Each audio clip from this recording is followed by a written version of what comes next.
أعوذ بالله من الشيطان الرجيم. بسم الله الرحمن الرحيم. ألف لام ميم. ذلك الكتاب لا ريب فيه هدى للمتقين الذين يؤمنون بالغيب ويقيمون الصلاة ومما رزقناهم ينفقون والذين يؤمنون بما أنزل إليك وما أنزل من قبلك وبالآخرة هم يوقنون. أولئك على هدى من ربهم وأولئك هم المفلحون. إن الذين كفروا سواء عليهم أنذرتهم أم لم تنذرهم لا يؤمنون. ختم الله على قلوبهم وعلى سمعهم وعلى أبصارهم غشاوة ولهم عذاب عظيم. ومن الناس من يقول آمنا بالله وباليوم الآخر وما هم بمؤمنين يخادعون الله والذين آمنوا وما يخدعون إلا أنفسهم وما يشعرون. في قلوبهم مرض فزادهم الله مرضا ولهم عذاب أليم بما كانوا يكذبون. وإذا قيل لكم لا تفسدوا في الأرض قالوا إنما نحن مصلحون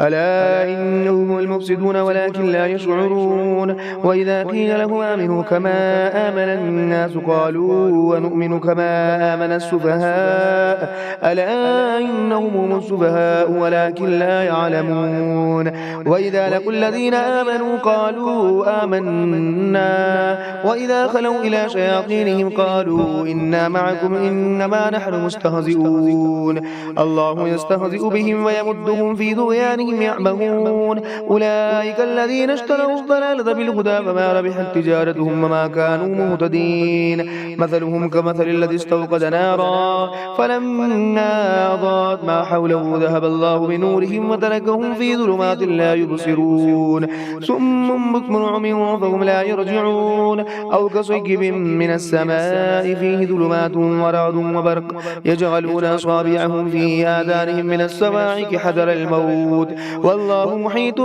بالكافرين. يكاد البرق يخطف أبصارهم كلما أضاء لهم مشوا فيه وإذا أظلم عليهم قاموا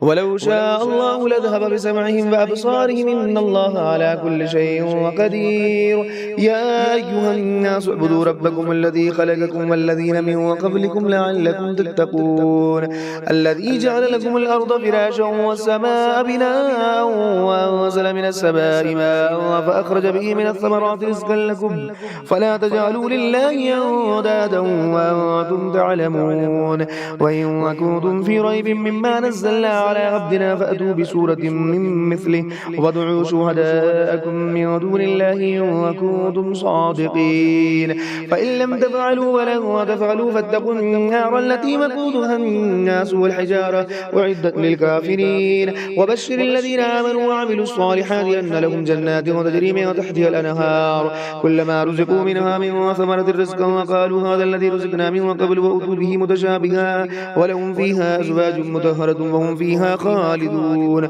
إن الله لا يستحيي أن يضرب مثلا ما بعودة فما فوقها فأما الذين آمنوا فيعلمون أنه الحق من ربهم وأما الذين كفروا فيقولون ماذا أراد الله بهذا مثلا يضل به كثيرا ويهدي به كثيرا وما يضل به إلا الفاسقين. الذين ينقضون عهد الله من بعد ميثاقه ويكتمون ما أمر الله به أن يوصل ويفسدون في الأرض أولئك هم الخاسرون. كيف تكفرون بالله وكنتم أمواتا فأحياكم ثم يميتكم ثم يحييكم ثم إليه ترجعون. هو الذي خلق لكم ما في الأرض جميعا ثم استوى إلى السماء فسواهن سبع سماوات وهو بكل شيء عليم. وإذ قال ربك للملائكة إني جاعل في الأرض خليفة قالوا أتجعل فيها من يفسد فيها ويسفك الدماء ونحن نسبح بحمدك ونقدس لك قال إني أعلم ما لا تعلمون. وعلم آدم الأسماء كلها ثم عرضهم على الملائكة فقال أنبئوني بأسماء هؤلاء إن كنتم صادقين قالوا سبحانك لا علم لنا إلا ما علمتنا إنك أنت العليم الحكيم.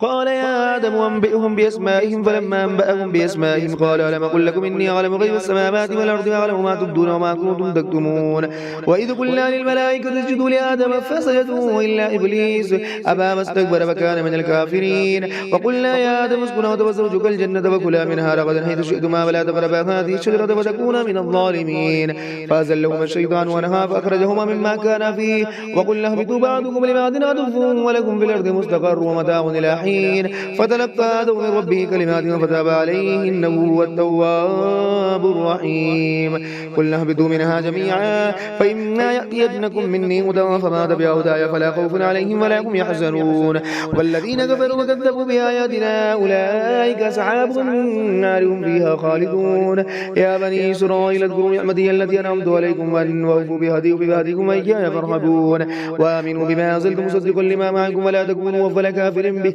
ولا تشتروا بآياتي ثمنا قليلا وإياي فاتقون ولا تلبسوا الحق بالباطل وتكتموا الحق وأنتم تعلمون وأقيموا الصلاة وآتوا الزكاة واركعوا مع الراكعين أتأمرون الناس بالبر وتنسون أنفسكم وأنتم تتلون الكتاب أفلا تعقلون واستعينوا بالصبر والصلاة وإنها لكبيرة إلا على الخاشعين الذين يظنون أنهم ملاقو ربهم وأنهم إليه راجعون يا بني إسرائيل اذكروا نعمتي التي أنعمت عليكم وأني فضلتكم على العالمين واتقوا يوما لا تجزي نفس عن نفس شيء ولا يقبل منها شفاعة ولا يؤخذ منها عدل ولا هم ينصرون وإذا نجيناكم من آل فرعون يسومونكم سوء العذاب يذبحون أبناءكم ويستحيون نساءكم وفي ذلكم بلاء من ربكم عظيم وإذ فرقنا بكم البحر فنجيناكم فأغرقنا على فرعون وأنتم تنظرون وإذ وعدنا موسى 40 ليلة ثم اتخذتم من بعد وأنتم ظالمون ثم عفونا عنكم من بعد ذلك لعلكم تشكرون وإذا آتينا موسى الكتاب والفرقان لعلكم تهتدون وإذ قال موسى لقومه يا قوم إنكم ظلمتم أنفسكم باتخاذكم العجل فتوبوا إلى بارئكم فاقتلوا أنفسكم ذلكم خير لكم عند بارئكم فتاب عليكم إنه هو التواب الرحيم وإذ قلتم يا موسى لن نؤمن لك حتى نرى الله جهرة فأخذتكم الصاعقة وأنتم تنظرون ثم بعثناكم من بعد موتكم لعلكم تشكرون وظللنا عليكم الغمام وأنزلنا عليكم المن والسلوى كلوا من طيبات ما رزقناكم وما ظلمونا ولكن كانوا أنفسهم يظلمون وإذ قلنا ادخلوا هذه القرية فكلوا منها حيث شئتم رغدا وادخلوا الباب سجدا وقولوا حدة نغفر لكم خطاياكم وسنزيد المحسنين وبدل الذين غلبوا قولا غير الذي قيل لهم فأنزلنا على الذين غلبوا رجزا من السماء بما كانوا يفسقون وإذ استسقى موسى لقومه فقلنا اضرب بعصاك الحجر فانفجرت منه اثنتا عشرة قد علم كل أناس مشربهم كلوا واشربوا من رزق الله ولا تعثوا في الأرض مفسدين وإذ قلتم يا موسى لن نصبر على طعام واحد فادع لنا ربك يخرج لنا مما تنبت الأرض من بقلها وقثائها وفومها وعدسها وبصلها قال أتستبدلون الذي هو أدنى بالذي هو خير اهبطوا مصرا فإن لكم ما سألتم وضربت عليهم الذلة والمسكنة وباءوا بغضب من الله وضربت عليهم المسكنة ذلك بأنهم كانوا يكفرون بآيات الله ويقتلون النبيين بغير الحق ذلك بما عصوا وكانوا يعتدون إن الذين آمنوا والذين هادوا والنصارى والصابين من آمن بالله واليوم الآخر وعمل صالحا فلهم أجر عند ربهم ولا خوف عليهم ولا هم يحزنون وإذا أخذنا ميثاقكم ورفعنا فوقكم الطور خذوا ما آتيناكم بقوة واذكروا ما فيه لعلكم تتقون ثم توليتم من بعد ذلك فلولا فضل الله عليكم ورحمته لكنتم من الخاسرين ولقد علمتم الذين اعتدوا منكم في السبت فقلنا لهم كونوا قردة خاسئين فجعلناها نكالا لما بين يديها وما خلفها وموعظة للمتقين وإذ قال موسى لقومه إن الله يأمركم أن تذبحوا بقرة قالوا وتتخذنا هزوا قال أعوذ بالله أن أكون من الجاهلين قالوا ادع لنا ربك يبين لنا ما هي قال إنه يقول إنها بقرة لا فارض ولا بكر أبان بين ذلك ففعلوا ما تؤمرون قالوا ادع لنا ربك يبين لنا ما لونها قال إنه يقول إنها بقرة صفراء فاقع لونها تسر الناظرين قالوا ادع لنا ربك يبين لنا ما هي إن البقرة تشابه علينا وإنا إن شاء الله لمهتدون قال إنه يقول إنها بقرة لا ظلول وتطيع الأرض ولا تسقي الأرض مسلمة لا أشهد فيها قالوا الآن جئت بالحق فذبحوها وما كانوا يفعلون وإذا قتلتم نفسا فادارأتم فيها والله مخرج ما كنتم تكتمون فقلنا اضربوا ببعضها كذلك يحيي الله الموتى ويريكم آياته لعلكم تعقلون ثم قست قلوبكم من بعد ذلك فهي كالحجارة أو أشد قسوة وإن من الحجارة لما يتفجر منه الأنهار وإن من منها لما يشقق ويخرج من الماء وإن منها لما يحبط من خشية الله وما الله بغافل عما تعملون أفتطمعون أن يؤمنوا لكم فقد كان فريق منهم يسمعون كلام الله ثم يحرفونه من بعد ما قالوه وهم يعلمون وإذا لقوا الذين آمنوا قالوا آمنا وإذا خلا بعضهم إلى بعض وقالوا وتحدثونهم بما فتح الله عليكم ليحاجوكم به عند ربكم فلا تعقلون أولا يعلمون أن الله يعلم ما يسرون وما يعلنون ومنهم أميون لا يعلمون الكتاب إلا أماني وبينهم لا يظنون فويل للذين يكتبون الكتاب بأيديهم ثم يقولون هذا من عند الله ليشتروا به ثمنا قليلا فويل لهم مما كتبت أيديهم وويل لهم مما يكسبون وقالوا لا تمسنا النار إلا أياما معدودة قل اتخذتم من الله ولن يخلف الله وحده وأن تقولون على الله ما لا تعلمون بلى من كسب سيئة وحاطت به خطيئته فأولئك أصحاب النار هم فيها خالدون والذين آمنوا وعملوا الصالحات أولئك أصحاب الجنة هم فيها خالدون وإذا أخذنا ميثاق بني إسرائيل لا تعبدون إلا الله وبالوالدين إحسانا وذي القربى واليتامى والمساكين وقولوا للناس حسنا وأقيموا الصلاة وآتوا الزكاة ثم توليتم إلا قليلا منكم وأنتم معرضون وإذا أخذنا ميثاقكم لا تسفكون دماءكم ولا تخرجون أنفسكم من دياركم ثم أقررتم وأنتم تشهدون ثم أنتم هؤلاء تقتلون أنفسكم وتخرجون فريقا منكم من ديارهم تظاهرون عليهم بالإثم والعدوان وإن يأتوكم مسارى تفادوهم وهو محرم عليكم إخراجهم فتؤمنون ببعض الكتاب وتكفرون ببعض فما جزاء من يفعل ذلك منكم إلا خزي في الحياة الدنيا ويوم القيامة يردون إلى أشد العذاب وما الله بغافل عما تعملون أولئك الذين اشتروا الحياة الدنيا بالآخرة ولا يخفف عنهم العذاب ولا هم ينصرون ولقد آتينا موسى الكتاب وقفينا من بعده بالرسل وآتينا عيسى ابن مريم البينات وأيدناه بروح القدس أفكلما جاءكم رسول بما لا تهوى أنفسكم استكبرتم ففريقا كذبتم وفريقا تقتلون وقالوا قلوبنا غلف بل لعنهم الله بكفر فقليلا ما يؤمنون ولما جاءهم كتاب من عند الله مصدق لما معهم وكانوا من قبل يستفتحون على الذين كفروا فلما جاءهم ما عرفوا كفروا به فلعنة الله على الكافرين بئس ما اشتروا به أنفسهم وإن يكفروا بما أنزل الله بغيا أن ينزل الله من فضله على من يشاء من عباده فباءوا بغضب لا غضب وللكافرين عذاب مهين وإذا قيل لهم آمنوا بما أنزل الله قالوا نؤمن بما أنزل علينا ويكفرون بما وراءه وهو الحق مصدقا لما معهم قل فلم تقتلون أنبياء الله من قبل أن يكونوا مؤمنين ولقد جاءكم موسى بالبينات ثم اتخذتم العجل من بعد ما أنتم ظالمون وإذا أخذنا ميثاقكم ورفعنا فوقكم الطور خذوا ما آتيناكم بقوة واذكروا ما فيه لعلكم تتقون ثم توليتم من بعد ذلك فلولا فضل الله عليكم ورحمته لكنتم من الخاسرين ولقد علمتم الذين اعتدوا منكم في السبت فقلنا لهم كونوا قردة خاسئين قل فلم تقتلون أنبياء الله من قبل أن يكونوا مؤمنين ولقد جاءكم موسى بالبينات ثم اتخذتم العجل من بعد وأنتم ظالمون وإذا أخذنا ميثاقكم ورفعنا فوقكم الطور خذوا ما آتيناكم بقوة واسمعوا قالوا سمعنا وعصينا واشربوا في قلوبهم العجل بكفرهم قل بئس ما يأمركم به إيمانكم إن كنتم مؤمنين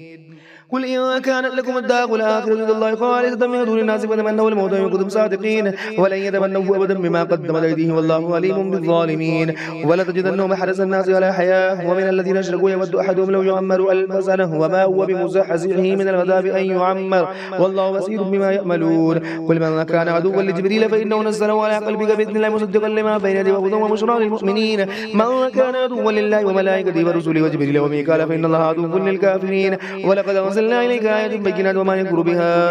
إلا الفاسقون أو كلما عاهدوا عهدا نبذه فريق منهم بل أكثرهم لا يؤمنون ولما جاء رسول من عند الله مصدق لما معهم نبذ فريق من الذين أوتوا الكتاب كتاب الله وراء ظهورهم كأنهم لا يعلمون واتبعوا ما تتلو الشياطين على ملك سليمان وما كفر سليمان ولكن الشياطين كفروا يعلمون الناس السحر وما أنزل على الملكين بابل هاروت وماروت وما يعلمان من أحد حتى يقولا إنما نحن فتنة فلا تكفر فيتغلبون منهما ما يفرقون به بين المرء وزوجه وما هم بضارين به من أحد إلا بإذن الله ويتغلبون ما يضرهم ولا ينفعهم ولقد علموا لمن اشتقوا ما له في الآخرة من خلاق ولبئس ما شروا به أنفسهم لو كانوا يعلمون ولو أنهم آمنوا واتقوا لمثوبة من عند الله لو كانوا يعلمون يا أيها الذين آمنوا لا تقولوا راعنا وقولوا انظرنا واسمعوا وللكافرين عذاب أليم ما يود الذين كفروا من أهل الكتاب ولا المشركين أن ينزل عليكم من خير من ربكم والله يختص برحمة من يشاء والله ذو الفضل العظيم ما ننسخ من آية أو ننسخ بخير منها ومثلها ألم تعلم أن الله على كل شيء قدير ألم تعلم أن الله له ملك السماوات والأرض وما لكم من دون الله من ولي ولا نصير أم تريدون أن تسألوا رسولكم كما سئل موسى من قبل ومن يتبدل الكفر بالإيمان فقد ضل سواء السبيل ود كثير من أهل الكتاب لو يردونكم من بعد إيمانكم كفارا حسدا من عند أنفسهم من بعد ما تبين لهم الحق فاعفوا واصفحوا حتى يأتي الله بأمر إن الله على كل شيء قدير وأقيموا الصلاة وآتوا الزكاة وما تقدموا لأنفسكم من خير تجدوه إلى الله إن الله بما تعملون بصير وقالوا لن يدخل الجنة إلا ما كان هودا ونصارى تلك أمانيهم قل هاتوا برهانكم إن كنتم صادقين بلى من أسلم أسلم وجهه لله وهو محسن وله أجر عند ربه ولا خوف عليهم ولا هم يحزنون. وقالت اليهود ليست النصارى على شيء وقالت النصارى ليست اليهود على شيء وهم يتلون الكتاب كذلك قال الذين لا يعلمون مثل قولهم فالله يحكم بينهم يوم القيامة فيما كانوا فيه يختلفون. ومن أظلم ممن منع مساجد الله أن يذكر في اسمه وسعى في خرابها أولئك ما كان لهم يدخلوها إلا خائفين لهم في الدنيا خزي ولهم في الآخرة عذاب عظيم. ولله المشرق والمغرب فأينما تولوا فثم وجه الله إن الله واسع عليم. فقالوا اتخذ الله ولدا سبحانه بل له ما في السماوات والأرض كل له قانتون بديع السماوات والأرض وإذا قضى أمرا فإنما يقول له كن فيكون. وقال الذين لا يعلمون لولا يكلمون الله تأتينا آية كذلك قال الذين من قبلهم مثل قولهم تشابهت قلوبهم قد بينا الآيات لقوم يوقنون. إنا أرسلناك بالحق بشيرا ونذيرا ولا تسأل عن أصحاب الجحيم. ولن ترضى عنك اليهود ولا النصارى حتى تتبع ملتهم قل إن هدى الله والهدى. وقال إن اتبعت أهواءهم بعد الذي جاءك من المالك من الله ولي ولا نصير. الذين آتيناهم الكتاب يتلون حق تلاوته أولئك يؤمنون به ومن يكفر به فأولئك هم الخاسرون. يا بني إسرائيل اذكروا نعمتي التي أنعمت عليكم أني فضلتكم على العالمين واتقوا يوما لا تجزي نفس عن نفس شيئا ولا يقبل منها عدل ولا ذنب ولا شفاعة ولا هم ينصرون. وإذ ابتلى إبراهيم ربه بكلمات فأتمهن قال إني جاعلك للناس إماما قال ومن ذريتي قال لا ينال عهد الظالمين. وإذ جعلنا البيت مثابة للناس ومن اتخذوا من مقام إبراهيم مصلى وواحدنا إلى إبراهيم وإسماعيل وتفيا بيت للطائفين والعاكفين والركع السجود.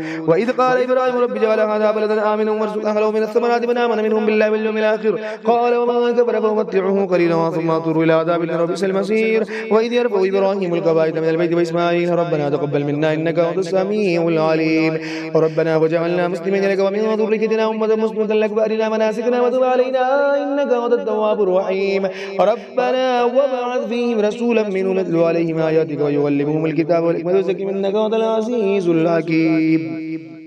ومن يرغب عن ملة إبراهيم إلا من سفه نفسه ولقد اصطفيناه في الدنيا وإنه في الآخرة من الصالحين. إذ قال له ربه أسلم قال أسلمت لرب العالمين. ووصى بها إبراهيم ويعقوب يا بني إن الله اصطفى لكم الدين ولا تموتن إلا وأنتم مسلمون. أم كنتم شهداء إذ حضر يعقوب الموت إذ قال لبنيه ما تعبدون من بعدي قالوا نعبد إلهك وإله آبائك إبراهيم وإسماعيل وإسحاق إلها واحدا وما نحن مسلمون. تلك أمة قد خلت لها ما كسبت ولكم ما كسبتم ولا تسألون عما كانوا يعملون. وقالوا قولوا هودا أو نصارى تهتدوا قل بل ملة إبراهيم حنيفا وما كان من المشركين. قولوا آمنا بالله وما أنزل إلينا وما أنزل إلى إبراهيم وإسماعيل وإسحاق ويعقوب الأسباط وما أوتي موسى وعيسى وما أوتي النبيون من ربهم لا نفرق بين أحد منهم ونحن له مسلمون. فإن آمنوا بمثل ما آمنتم به فقد اهتدوا وتولوا فإنما هم في الشقاق فسيكفيكهم الله وهو السميع العليم. صبغة الله ومن أحسن من الله صبغة ونحن عابدون. قل تحاجوننا في الله وهو ربنا وربكم ولنا أعمالنا ولكم أعمالكم ونحن له مخلصون. أم تقولون إن إبراهيم وإسماعيل وإسحاق ويعقوب والأسباط كانوا هودا ونصارى قل آمنت ما أعلمهم إلا ومن أظلم ممن كتم شهادة يدعو به الله وما الله بغافل عما تعملون. تلك أمة قد خلت لها ما كسبت ولكم ما كسبتم ولا تسألون عما كانوا يعملون. سيقول السفهاء من الناس ما ولاهم عن قبلتهم التي كانوا عليها قل لله المشرق والمغرب يهدي من يشاء إلى صراط مستقيم. وكذلك جعلناكم أمة وسطا لتكونوا شهداء على الناس ويكون الرسول عليكم شهيدا. وما جعلنا القبلة التي كنت عليها إلا لنعلم من يتبع الرسول ممن ينقلب على عقبيه وإن كانت لكبيرة إلا على الذين هدى الله وما كان الله ليضيع إيمانكم إن الله بالناس لرؤوف رحيم. قد نرى تقلب وجهك في السماء فلنولينك قبلة ترضاها فول وجهك شطر المسجد الحرام وحيثما كنتم فولوا وجوهكم شطرا وإن الذين أوتوا الكتاب لا يعلمون أنه لكم ربهم والله بغافل عما يعملون. ولئن أتيت الذين أوتوا الكتاب بكل آية ما تبعوا قبلتكم وما أنت بتابع قبلتهم وما بعضهم بتابع قبلة بعض فلئن اتبعت أهواءهم من بعد ما جاءك من العلم إنك لمن الظالمين. الذين آتيناهم الكتاب يعرفونه كما يعرفون أبناءهم وإن فريقا منهم ليكتمون الحق وهم يعلمون. الحق من ربك فلا تكونن من الممترين ولكل وجهة موليها فاستبقوا الخيرات أينما تكونوا يأتي بكم الله جميعا إن الله على كل شيء قدير. ومن حيث خرجت فول وجهك شطر المسجد الحرام وإنه للحق من ربكم الله بغافل عما تعملون. ومن حيث خرجت فول وجهك شطر المسجد الحرام وحيثما كنتم فولوا وجوهكم شطره لئلا يكون للناس عليكم حجة إلا الذين ظلموا منهم فلا تخشوهم واخشوني ولأتم نعمتي عليكم ولعلكم تهتدون. كما أرسلنا فيكم رسولا منكم يتلو عليكم آياتنا ويزكيكم ويعلمكم الكتاب والحكمة ويعلمكم ما لم تكونوا تعلمون. فاذكروني أذكركم واشكروا لي ما تكفرون. يا أيها الذين آمنوا استعينوا بالصبر والصلاة إن الله مع الصابرين. ولا تقولوا لمن يقتل في سبيل الله أموات بل أحياء ولكن لا تشعرون. ولنبلونكم بشيء من الخوف والجوع ونقص من الأموال والأنفس والثمرات وبشر الصابرين الذين إذا أصابتهم مصيبة قالوا إنا لله وإنا إليه راجعون. أولئك عليهم صلوات من ربهم ورحمة وأولئك هم المهتدون. إن الصفا والمروة من شعائر الله فمن حج البيت أو اعتمر فلا جناح عليه أن يطوف بهما وما تطوع خيرا فإن الله شاكر عليم. إن الذين يكتمون ما أنزلنا من البينات والهدى من بعد ما بيناه للناس بالكتاب أولئك يلعنهم الله ويلعنهم اللاعنون إلا الذين تابوا وأصلحوا وبينوا فأولئك أتوب عليهم وأنا التواب الرحيم. إن الذين كفروا وماتوا وهم كفار أولئك عليهم لعنة الله والملائكة والناس أجمعين خالدين فيها لا يخفف عنهم العذاب ولا هم ينظرون. وإلهكم إله واحد لا إله إلا هو الرحمن الرحيم. إن في خلق السماوات والأرض واختلاف الليل والنهار والفلك التي تجري في البحر بما ينفع الناس وما أنزل الله من السماء مما يحيي بالأرض بعد موتها وبث فيها من كل دابة وتصريف الرياح والسحاب المسخر بين السماء والأرض لآيات لقوم يعقلون. ومن الناس من يتخذ من دون الله أندادا يحبونهم كحب الله والذين آمنوا أشد حبا لله ولو يرى الذين ظلموا إذ يرون العذاب أن القوة لله جميعا وأن الله شديد العذاب. إذ تبرأ الذين اتبعوا من الذين اتبعوا ورأوا العذاب وتقطعت بهم الأسباب وقال الذين اتبعوا لو أن لنا كرة فنتبرأ منهم كما تبرأوا منا كذلك يريهم الله أعمالهم وسلات عليهم ما هم بخارجين من النار. يا أيها الناس كلوا مما في الأرض حلالا طيبا ولا تتبعوا خطوات الشيطان إنه لكم عدو مبين. إنما يأمركم بالسوء والفحشاء وأن تقولوا على الله ما لا تعلمون. وإذا قيل لهم اتبعوا ما أنزل الله قالوا بل نتبع ما ألفينا عليه آباءنا أولو كان آباءهم لا يعقلون شيئا ولا يهتدون. ومثل الذين كفروا كمثل الذي ينعق بما لا يسمع إلا دعاء ونداء ثم بكم عمي فهم لا يعقلون. يا أيها الذين آمنوا كلوا من طيبات ما رزقناكم واشكروا لله إن كنتم إياه تعبدون. إنما حرم عليكم الميتة والدم ولحم الخنزير وما أهل به لغير الله فمن اضطر غير باغ ولا عاد فلا إثم عليه إن الله غفور رحيم. إن الذين يكتمون ما أنزل الله من الكتاب ويشترون به ثمنا قليلا أولئك ما يأكلون في بطونهم إلا النار ولا يكلمهم الله يوم القيامة ولا يزكيهم ولهم عذاب أليم. أولئك الذين اشتروا الضلالة بالهدى والعذاب بالمغفرة وما أصبرهم على النار ذلك بأن الله نزل الكتاب بالحق وإن الذين اختلفوا في الكتاب لفي شقاق بعيد. ليس البر أن تولوا وجوهكم قبل المشرق والمغرب ولكن البر من آمن بالله واليوم الآخر والملائكة والكتاب والنبيين وآتى المال ولا خبث ذوي القربى واليتامى والمساكين ومن السبيل والسائلين وفي الرقاب وقام الصلاة وآتى الزكاة والموفون بعهد إذا عاهدوا والصابرين في البأساء والضراء وحين البأس أولئك الذين صدقوا وأولئك هم المتقون.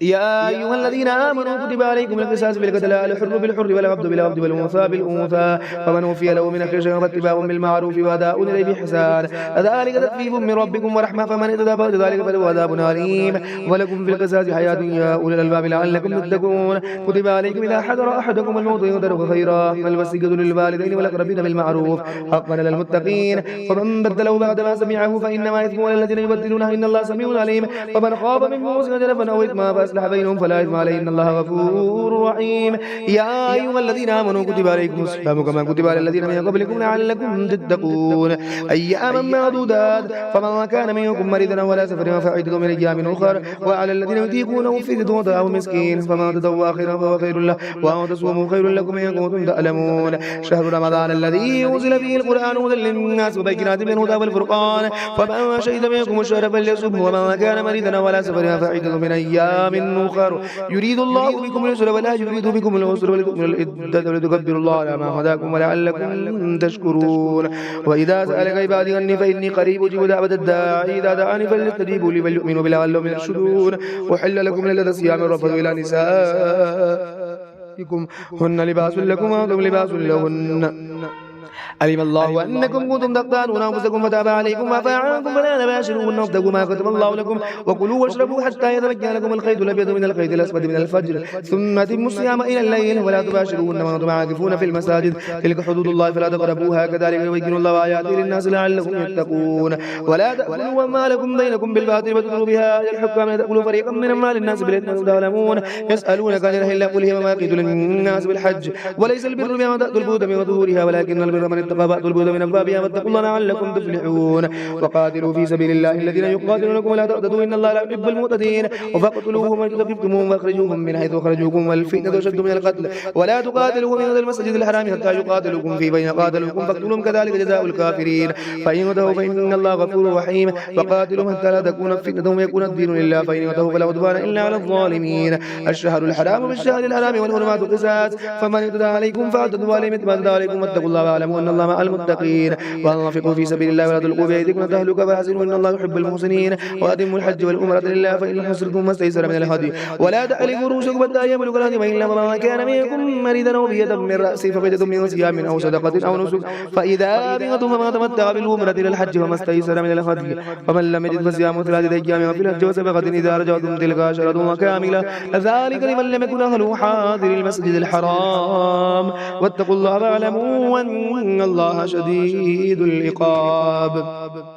الحج أشهر معلومات فمن فرد فيهن الحج فلا رفث ولا فسوق ولا جدال في الحج وما تفعلوا من خير يعلمه الله وتزودوا فإن خير الزاد التقوى واتقون يا أولي الألباب ليس عليكم جناح وتبتغوا فضلا من ربكم فإذا أفضتم من عرفات فاذكروا الله عند المشعر الحرام واذكروا كما هداكم ويقودكم من قبل من الضالين ثم أفيضوا من حيث فاض الناس واستغفروا الله إن الله غفور رحيم فإذا قضيتم مناسككم فاذكروا الله كذكركم آباءكم وأشد ذكرا ومن الناس من يقول ربنا آتنا في الدنيا وما له في الآخرة من خلاق ومنهم من يقول ربنا آتنا في الدنيا حسنة وفي الآخرة حسنة وقنا عذاب النار أولئك لهم نصيب مما كسبوا والله سريع الحساب واذكروا الله في أيام معدودات ومن تعجل في يومين فلا إثم عليه ومن تأخر فلا إثم عليه لمن اتقى واتقوا الله واعلموا أنكم إليه تحشرون ومن الناس من يعجبك قوله في الحياة الدنيا ويشهد الله على ما في قلبه وولد الخصام وإذا تولى سعى في الأرض ليفسد فيها يهلك الحرث والنسل والله لا يحب الفساد وإذا قيل لهم اتقوا الله أخرجت العزة بالإثم فحسبه جهنم ولبئس المهاد ومن الناس من يشري نفسه ابتغاء مرضات الله فالله رؤوف بالعباد يا أيها الذين آمنوا ادخلوا في السلم كافة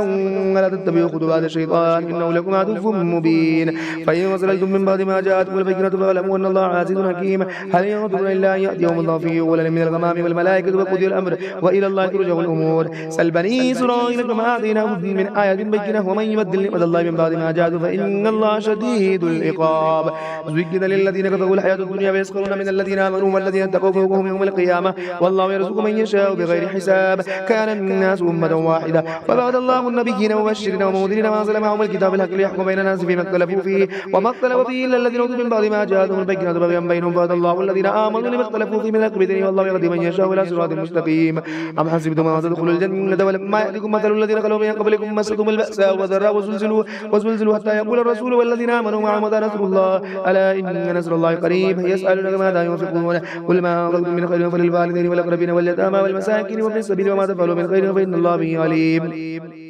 كتب عليكم القتال وكره لكم عسى أن تكرهوا شيئا وخير لكم عسى أن تحبوا شيئا وشر لكم والله يعلم وأنتم لا تعلمون يسألونك عن الشهر الحرام قتال فيه قل قتال فيه كبير وصد عن سبيل الله وكفر به والمسجد الحرام وإخراج أهل منه أكبر عند الله والفتنة أكبر من القتل ولا يزال يقاتلونكم حتى يردوكم عن دينكم من استطاعوا ومن يرتد منكم عن دينه فيموت كافر فأولئك حبطت أعمالهم في الدنيا والآخرة وأولئك أصحاب النار هم فيها خالدون إن الذين آمنوا والذين هاجروا وجاهدوا في سبيل الله أولئك يرجون رحمة الله والله غفور رحيم يسألونك عن الخمر والميسر قل فيهما إثم كبير ومنافع للناس وإثمهما أكبر من نفعهما ويسألونك ماذا ينفقون قل العفو كذلك يبين الله لكم آيات لعلكم تتفكرون في الدنيا والآخرة ويسألونك عن الإذا قل إصلاح لهم خير وإن خالدون فإخوانكم والله يعلم المفسد من المسلم ولو شاء الله لأعنتكم إن الله عزيز حكيم ولا تنكحوا المشركات حتى يؤمن ولا أمة مؤمنة خير من مشركة ولو أعجبتكم ولا تنكحوا المشركين حتى يؤمنوا ولا أمة مؤمن خير من مشرك ولو أعجبكم أولئك يدعون إلى النار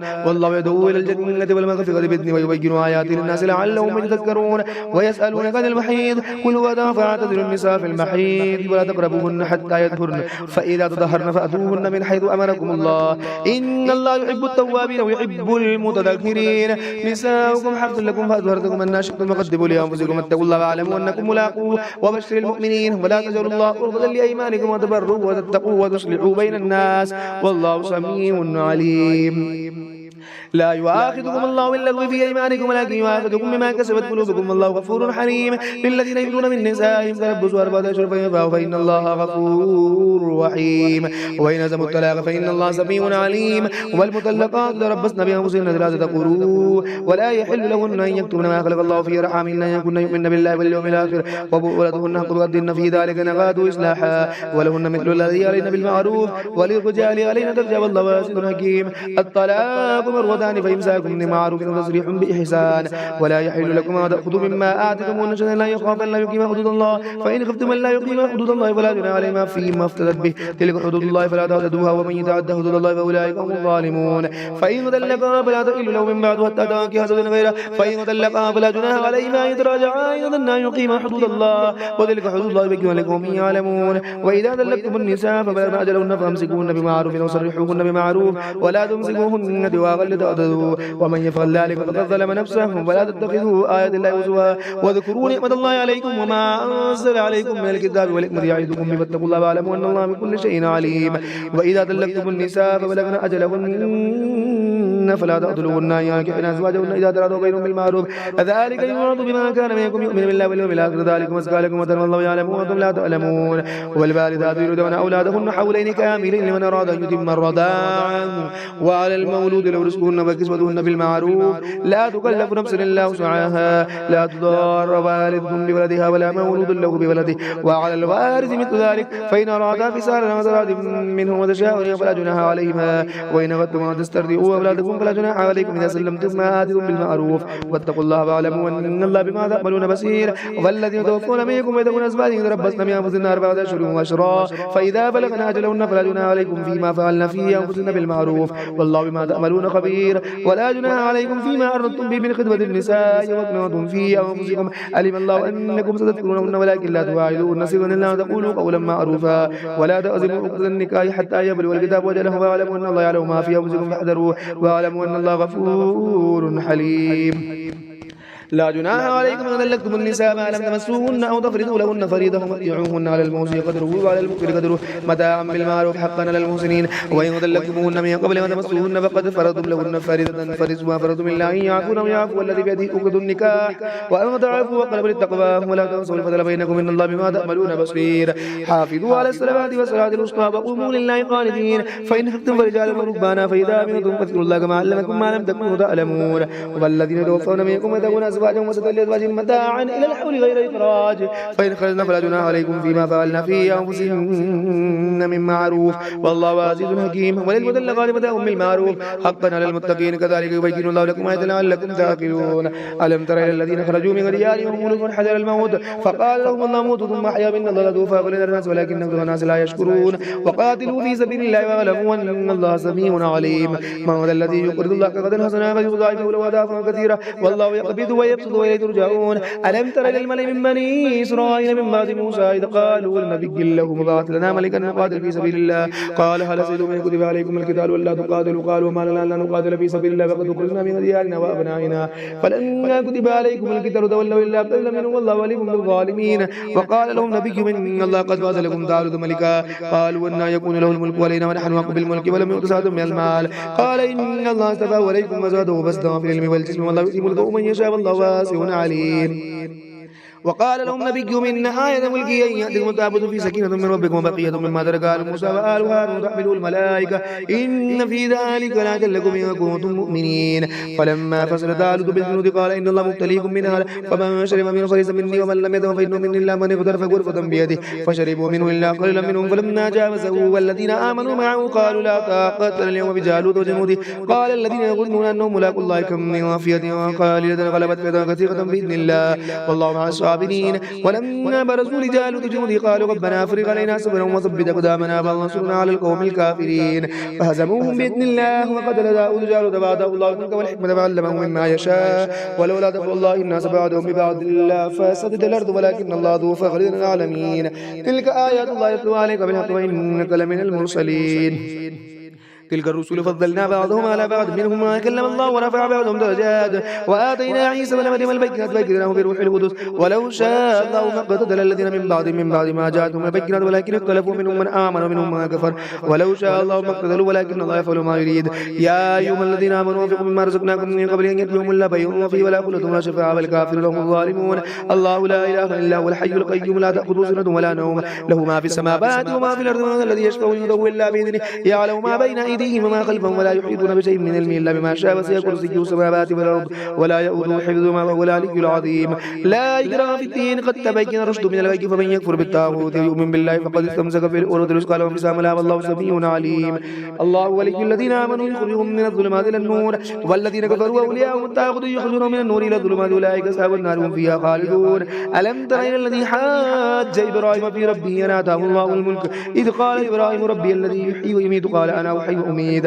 قال إبراهيم فإن الله يأتي بالشمس من المشرق فأت بها من المغرب فبهت الذي كفر والله لا يهدي القوم الظالمين أو كالذي مر على قرية وهي خافضة على عروشها قال أن يحيي هذه الله بعد موتها فماته الله مئة عام ثم بعث قال كم لبثت قال لبثت يوما أو بعد يوم قال بل لبثت مئة عام فانظر إلى دوامك وشرابك لم تسنه وانظر إلى حمارك بل نزل لك آية للناس فانظر إلى العظام كيف ننشزها ثم نكسوها لحما فلما تبين قال أعلم أن الله على كل شيء قدير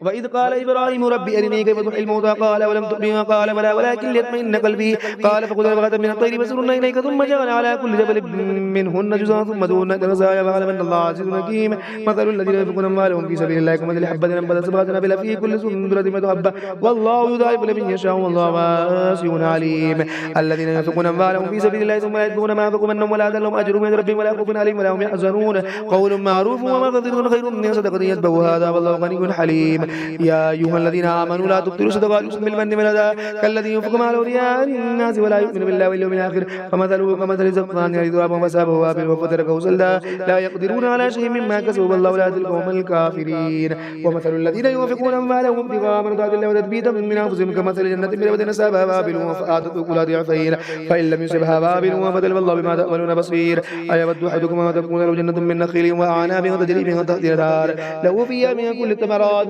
وأصابه الكبر وله ذرية وضعفاء فأصابها إغسار وفي نار فاحترقت كذلك يبين الله لكم آياته لعلكم تتفكرون يا أيها الذين آمنوا أنفقوا من طيبات ما كسبتم ومما أخرجنا لكم من الأرض وتيمموا الخبيث منه تنفقون ولستم بآخذ لا تغمضوا فيه واعلموا أن الله غني حميد الشيطان يعدكم الفقر ويأمركم بالفحشاء والله يعدكم مغفرة منه وفضلا والله واسع عليم يؤتي الحكمة من يشاء ومن يؤتي الحكمة فقد أوتي خيرا كثيرا وما يذكر إلا أولو الألباب وما أنفقتم من نفقة أو نذرتم من نذر فإن الله يعلم وما للظالمين من أنصار إن تبدوا الصدقات فنعما هي وإن تخفوها وتؤتوا الفقراء فخير لكم ويكفر عنكم من سيئاتكم والله بما تعملون خبير ليس عليك هداهم ولكن الله يهدي من يشاء وما تنفقوا من خير فلأنفسكم وما تنفقون إلا ابتغاء وجه الله وما تنفقوا من خير يوفى إليكم وأنتم لا تظلمون للفقراء الذين أحصروا في سبيل الله لا يستطيعون ضربا في الأرض يحسبهم الجاهل وغنى من التعفف تعرفهم بسيماهم لا يسألون الناس إلحافا وما تنفقوا من خير فإن الله به عليم الذين ينفقون أموالهم بالليل والنهار سرا وعلانية فلهم أجر من ربهم ولا خوف عليهم ولا هم يحزنون الذين يأكلون الربا لا يقومون إلا كما يقوم الذي يتخبطه الشيطان من المس ذلك بأنهم قالوا إنما البيع مثل الربا وحل الله البيع وحرم الربا فمن جاءه موعظة من ربه فانتهى فله ما سلف وأمره إلى الله ومن عاد فأولئك أصحاب النار هم فيها خالدون يمحق الله الربا ويربي الصدقات والله يحب كل كفار أثيم إن الذين آمنوا وعملوا الصالحات وأقاموا الصلاة وآتوا الزكاة لهم أجر من ربهم ولا خوف عليهم ولا هم يحزنون يا أيها الذين آمنوا اتقوا الله وذروا ما بقي من الربا إن كنتم مؤمنين فإن لم تفعلوا فأذنوا بحرب من الله ورسوله وإن تبتم فلكم رؤوس أموالكم لا تظلمون ولا تظلمون وإن كان ذو عسرة فنظرة إلى ميسرة وتصدقوا خير لكم إن كنتم تعلمون واتقوا يوما ترجعون فيه إلى الله ثم توفى كل نفس ما كسبت وهم لا يظلمون يا أيها الذين آمنوا إذا تداينتم بدين إلى أجل مسمى فاكتبوه وليكتب بينكم كاتب بالعدل ولا يأبى كاتب أن يكتب كما علمه الله فليكتب وليمل الذي عليه الحق وليتق الله ربه ولا يبخس منه شيئا فإن كان الذي عليه الحق سفيها أو ضعيفا أو لا يستطيع أن يمل فليمل الملك بالعدل فاستشهدوا شهدين من رجالكم فإن لم يكون رجل فرجل وامرأتان مما ترضون من الشهداء أو تدل إحداهما فتذكر إحداهما الأخرى ولا يأبى الشهداء إذا ما دعوا ولا تسأموا وتكتبوا صغيرا أو كبيرا إلى أجله ذلكم مقصد من الله وأقوم للشهادة وأدنى ألا ترتابوا إلا أن تكون تجاوز حاذقة تضيقنا بينكم فليس عليكم جناح ألا تكتبوها وأشهدوا إذا تبايعتم ولا يضار كاتب ولا شهيد وإن تفعلوا فإنه فسوق بكم واتقوا الله ويعلمكم الله والله بكل شيء عليم وإن كنتم على سفر ولم تجدوا كاتبا فرهان مقبوضة فإن أمن بعضكم بعضا فليؤد الذي اؤتمن أمانته وليتق الله ربه ولا تكتموا الشهادة ومن يكتمها فإنه آثم قلبه والله بما تعملون عليم لله ما في السماوات وما في الأرض ومن تبدوا ما في أنفسكم وتخفوه يحاسبكم به الله فيغفر لمن يشاء ويعذب من يشاء والله على كل شيء قدير آمن الرسول بما أنزل إليه من ربه والمؤمنون كل آمن بالله وملائكته وكتبه ورسله لا نفرق بين أحد من رسله وقالوا سمعنا وأطعنا غفرانك ربنا وإليك المصير لا يكلف الله نفسا إلا وسعها لها ما كسبت وعليها ما اكتسبت ربنا لا تؤاخذنا إن نسينا أو أخطأنا ربنا ولا تحمل علينا إسرا كما حملته على الذين من قبلنا ربنا ولا تحملنا ما لا طاقة لنا به واعف عنا واغفر لنا وارحمنا أنت مولانا فانصرنا على القوم الكافرين صدق الله العظيم.